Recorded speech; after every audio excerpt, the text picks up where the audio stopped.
Hi there. In our previous video, we looked at what reflection is, and we introduced very important concepts: reflection at a plane mirror and application of reflection. This is Zed Online School. In this video, you and I are going to be looking at drawing ray diagrams for reflection. We're going to do this in a systematic way, and by the end of this video, you'll be able to draw ray diagrams for a plane mirror, ray diagrams for a concave mirror, and ray diagrams for a convex mirror. At the end of this video, we've also reserved some bonus tips for you that will enable you to do this process even in a better fashion. Watch this video till the end to get the maximum value out of it. Let's start with revising what we did a bit in the video about the introduction to reflection. We have a plane mirror and obviously an object and the observer's eye. We know that light rays will be produced from a luminous object or reflected by a non-luminous object and will enter this eye for this person to be able to see the object. Sometimes it might be difficult to know how to start attempting this question. What you do is simply find a point, let's say C, and draw a line that will be just helping you, so you can draw it in pencil. It should be perpendicular to the mirror, and then draw another line from any point of the eye. I think the center is best, and draw it also being perpendicular to this mirror. Then you find the middle of those two lines and draw a ray from any of these points to meet that line. I think C will be the best. Now, what we're going to do here is form a normal, calculate the angle of incidence, and make the angle of reflection equal to the angle of incidence. And we're done with most of the part of reflection. What we just need to do is copy the angle at which this ray is and make it the same for the other 2 points. We can do that using set squares.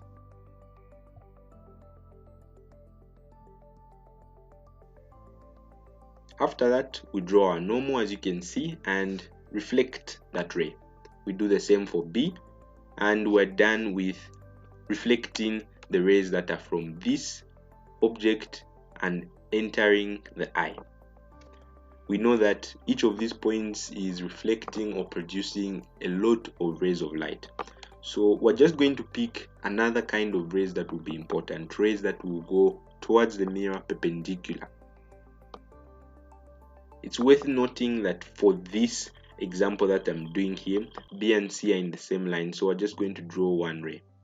Now, what we're going to do here is extend these lines behind the mirror, because we know for a plane mirror, the image that is formed is not on this side, it's behind the mirror. After we do that, we need some more rays that we need to make here to make some intersections, and then we can identify where the image will be located. The rays we're going to be using are these that were reflected.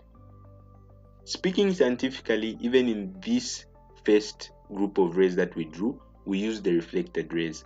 It's just a bit difficult to imagine here because the reflected rays for this ray are exactly in this same path, because this light ray went and hit this mirror at 90 degrees. Remember, I said these rays are perpendicular. We're going to do the same here. Each of these rays are going to be extended, and guess what? They meet somewhere behind. Our job now is just finding which point is where. If you can remember the image properties for reflection at plane mirrors, it's actually very wonderful, because you know your image will be laterally inverted. And so instead of looking like this, our triangle will face this other side. And if you look at this point, you agree with me, the triangle can only fit at this position here. But I'll show you how you can do this with rays. If you go to ray that is coming from A, what you're going to observe is it goes through this line and intersects at only one point.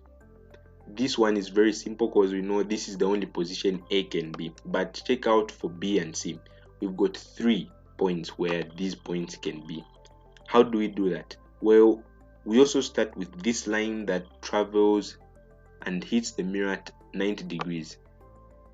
We follow it even as it becomes dashed behind there, and we see there are these 2 intersections, so we need to also know which ray between these three is responsible for C. You can see that this is the ray.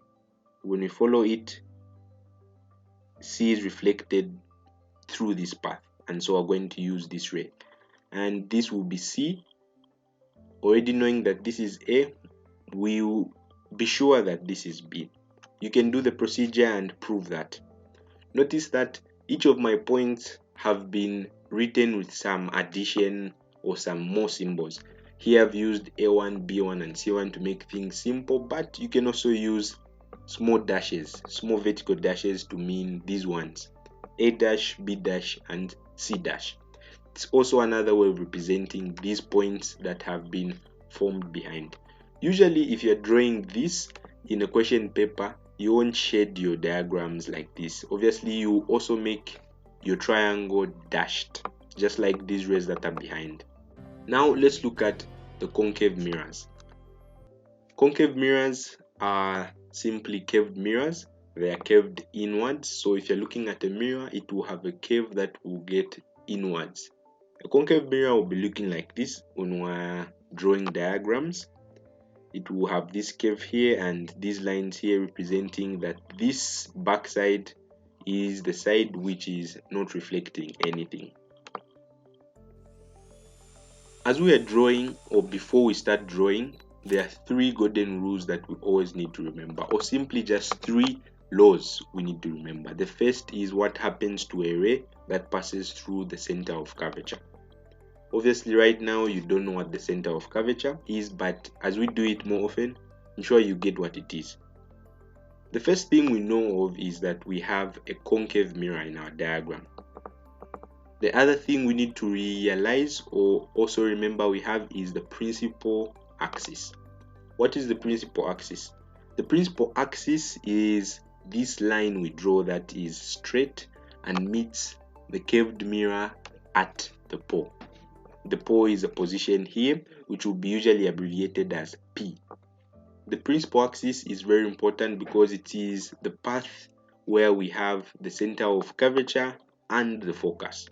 If a light ray passes through the path of the principal axis, it will be reflected in the same path because the principal axis and the curved mirror meet at 90 degrees. What you should note about a ray that passes through the center of curvature is that in science it's taken to be at 90 degrees with the concave mirror. Obviously in this diagram it might not look like that, but you should always remember that a ray passing through the center of curvature is taken to be at 90 degrees with a curved mirror. So it means the ray that passes through the center of curvature will be reflected in the same path. This is a very important rule to remember. However, when we're drawing diagrams, we rarely use it because sometimes it's confusing when you use it in diagrams. But I assure you, we're going to use it at least once for you to see how it's used. In our second rule, we've got a ray that is parallel to the principal axis. I guess you now know what the principal axis is. I guess you also know what C and F mean. I've just remembered that you should also know that the focus is a point exactly in between the center of curvature and pole. It's very important to note this simple thing. Now, when we have a ray that is parallel, what happens is that that ray will be reflected through the focus. Very simple to remember. As you can see, a ray that is parallel to the principal axis is reflected through the focus. Next, we have the third golden rule. In the third golden rule, we have a ray passing through the focus. If you really understood the rectilinear propagation of light traveling in straight paths, obviously you know that if we have the ray of light passing through the focus, it's going to get reflected parallel because light travels through the same path. It doesn't depend whether the light is coming forward or backwards. It's going to take the same path as long as it passes through the same points. So if we have this ray coming like this, it's going to pass through the focus, just like we understood in the second rule. If we have it coming in reverse, it's going to take the same path. Before we get drawing, it's very important to note that the center of curvature is the center of the circle that is used to draw the concave mirror. What I mean is the distance between this center of curvature and the pore is the radius which is used to draw the curve for a concave mirror or any spherical mirror. Now, let's talk about 4 object positions that are very important when we're drawing ray diagrams for concave mirrors. These positions should be at least put to memory. You should not really struggle remembering which one is which. The first one, as you can see, is when we have an object beyond the center of curvature. When we talk about beyond, we're meaning behind a certain point. So if you're told beyond F, it might be this region or past here. That is beyond F. When you have beyond center of curvature or beyond C, it's just this area here. I'm going to put my arrow at this point to illustrate what happens. This arrow, let's say, is a reflective object. It's reflecting some light from the atmosphere. It's going to have multiple rays, obviously, but we're just going to pick 2. Those 2 rays that we're going to pick should be in line with the golden rules. I'm going to use the second and the third. The second stated that if we have a parallel ray, it's going to be reflected through the focus. The third stated that if we have one passing through the focus, it's going to be reflected parallel. As you can see, these rays that were from the top of the arrow are now meeting here, which means this is a point where we're going to have the arrow. As you can see, because they were from the top, when they meet again, this should be also the top of the arrow, and therefore our arrow, as you can see, will be upside down. And because it's upside down or inverted, we're going to say this image is real. One thing you also need to notice is that this image is smaller than our object, meaning it's diminished. This image is also having a particular position. It's in between C and F. These 4 properties are present for objects that are placed beyond the center of curvature. Let's look at the second position that you also need to master. This is when our object is placed at the center of curvature.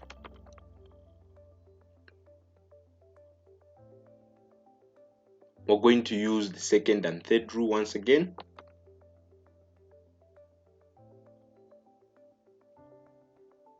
And as you can see, we're going to have a point where these rays intersect, and that's the point where our image will be formed. Because these rays were from the top, this intersection shows us where the top of the arrow is. Therefore, once again, we see that our object is inverted. That just means upside down. And because it's inverted, it's a real image. Its position is at C, and the size is the same as the object. The third object position is also very important when we have our object in between the center of curvature and the focus. I'm going to do this one first and then show you one thing that will help you remember.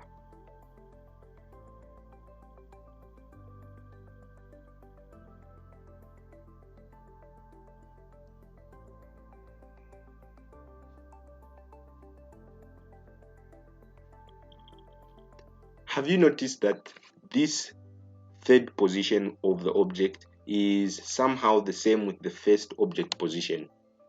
It's just kind of we did everything in reverse. What was on top, we flipped to be below. This is all thanks to the rectilinear propagation of light once again. Light travels through the same path, guys. If you take a certain object between C and F, it's going to create an image beyond C. If you get an object and place it beyond C, it's going to create an image that is in between C and F. It's that simple. As you can see here, it's inverted, real.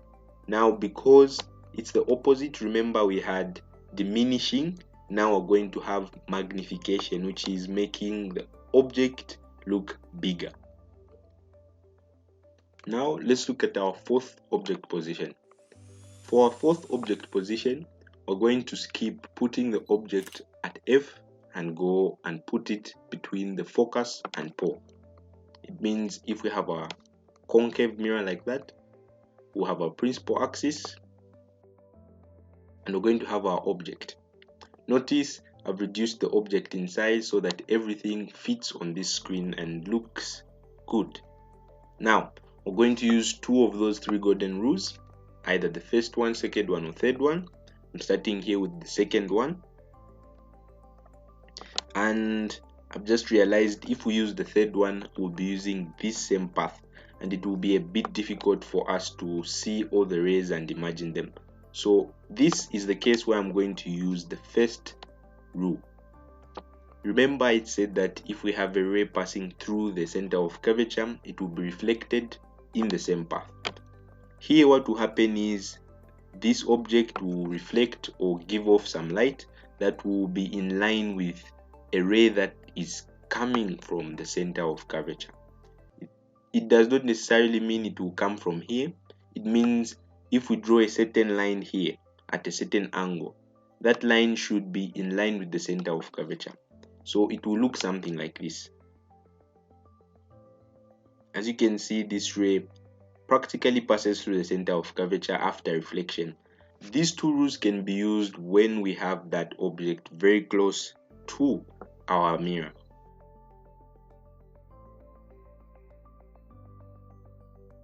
Now we're going to extend our reflected rays. Remember, this is a reflected ray, so we'll make it dashed that side, and then this is also a reflected ray. After it hits the mirror, it will be reflected in the same path, and so this path is where we're also going to have our reflected ray. The point at which these two rays are going to meet is where we're going to have our image. As you can see, we make the image dashed whenever it's behind the mirror. You might be asking yourself, how come you knew that our image would be this side? Well, remember, our image is only formed where we have the intersection. Obviously, this image produced here won't be formed by a real intersection because the image will be seen on the same side here. As you can see, it will be upright. It will be facing upwards. The intersection here is on the top part, and so it will be upwards. If it's upwards, meaning this image is virtual, it's not real. It's formed by not real intersection of light rays. Next, you can see that this image is bigger than the object and is placed behind the mirror. I'm sure you're asking why we have skipped putting an object at F. Well, to make it even more interesting, I want you to put an object at F and carry out this procedure that we've been doing for these four object positions to see how or where your rays are going to intersect. Now, let's talk about the convex mirror. The convex mirror is also a curved mirror that reflects light. The difference between the convex and the concave is just the curvature. For a concave mirror, you can remember we said it's curved inwards. So if you have a mirror on the wall, the curve will be inwards, like it's going into the wall and coming out. For a convex, it will be outwards. It will be like a bulge on the wall. A convex mirror will be looking like this. As you can see, it's outwards. If this was a wall this side, means this curvature will be outwards, or it will be like a lamp on a wall. You also note that these small lines that we put behind here are on the side that we can say opposite if compared with the concave mirror. This is the side where we don't have any reflection. For the convex mirror, we also need to remember the three golden rules.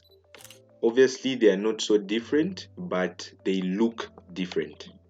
We have a ray which passes through the center of curvature and will be reflected in the same path. We have a ray that is parallel being reflected through the focus, and the ray through the focus being reflected parallel. Obviously, you know that terminology and can understand it. Now, I'm just going to take you through and show you how the diagrams are going to change. Obviously, we have that, and as you can see right from the start, we are going to have our center of curvature and focus on a different side. As you can see, this curve is this way. Our center of curvature will be on the side behind the mirror, and our focus will also be behind the mirror. If we have a ray that is passing through the center of curvature, it means it's coming in such a fashion.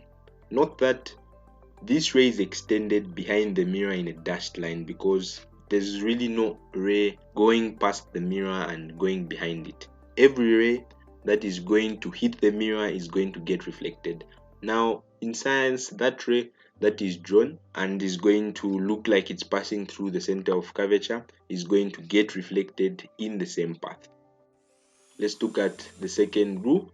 In the second rule, we'll be talking about a parallel ray. Obviously, in this parallel ray, what's going to happen is that it will be reflected like it's coming from the focus. So we have our points like that, our ray, and note the focus is here, so the ray will look like it's coming from this point and get reflected. Obviously, this ray here is non-existent, it's not there, it's just an imaginary ray. It helps in thinking of this rule better. Now let's look at the third golden rule that we need to follow for convex mirrors. Simply we draw the rays just like we did for the concave. So if we have a ray going towards the focus, it will be reflected parallel.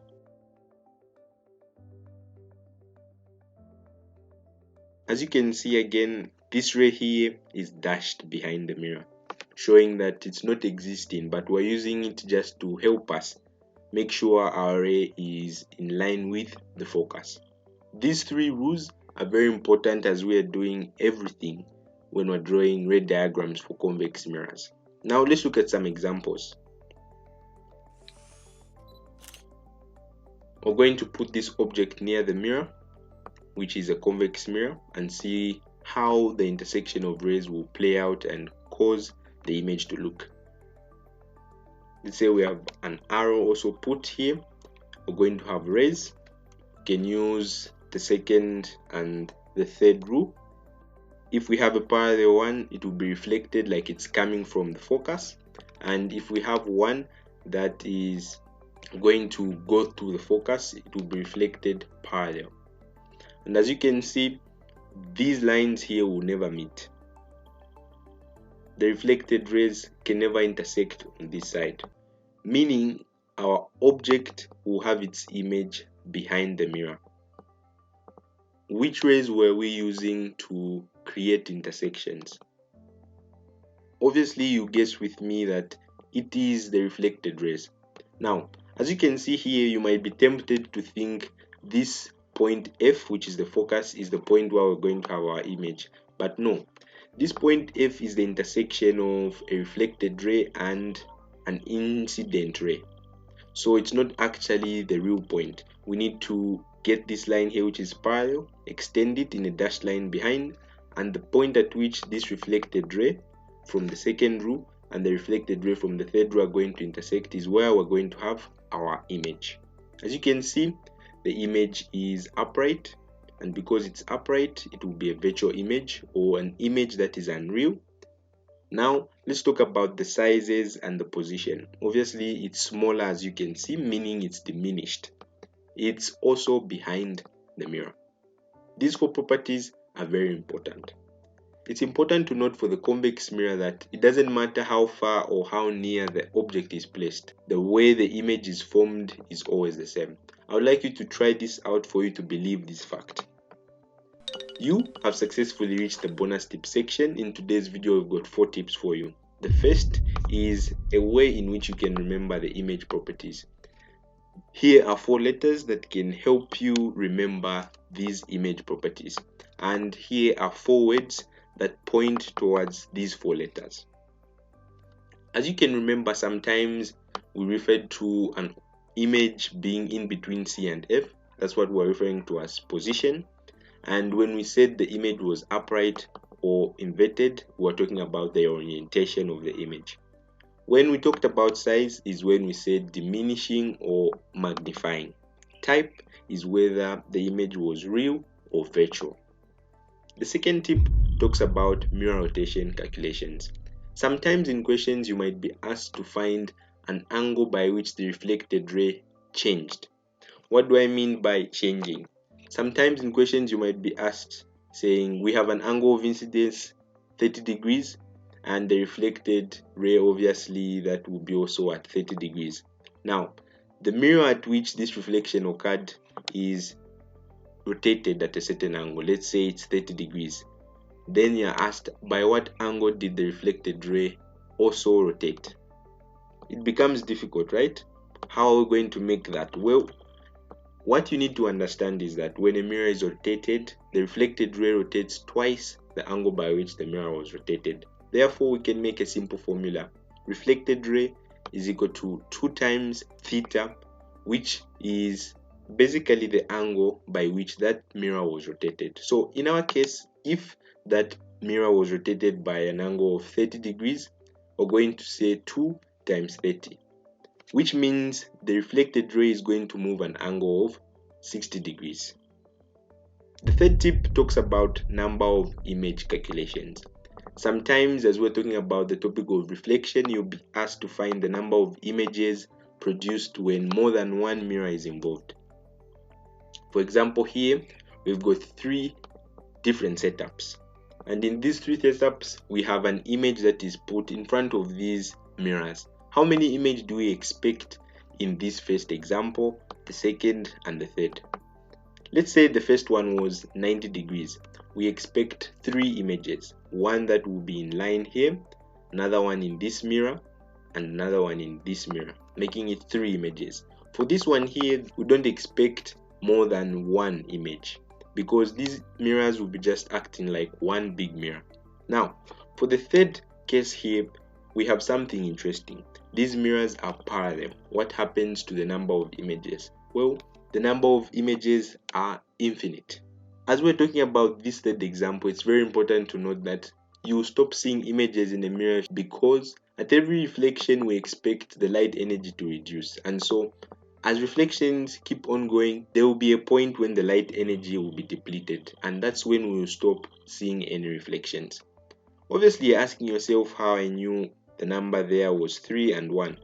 Well, sometimes it's possible to locate the images after you get comfortable and used to image formation at plane mirrors. But sometimes it's difficult. Let's say our angles were 60 degrees, 80 degrees, and those angles that are not very easy to guess.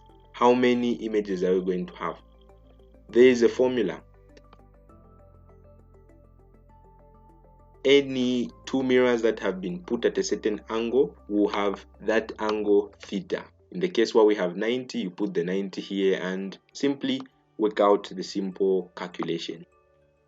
The fourth tip talks about focus formula.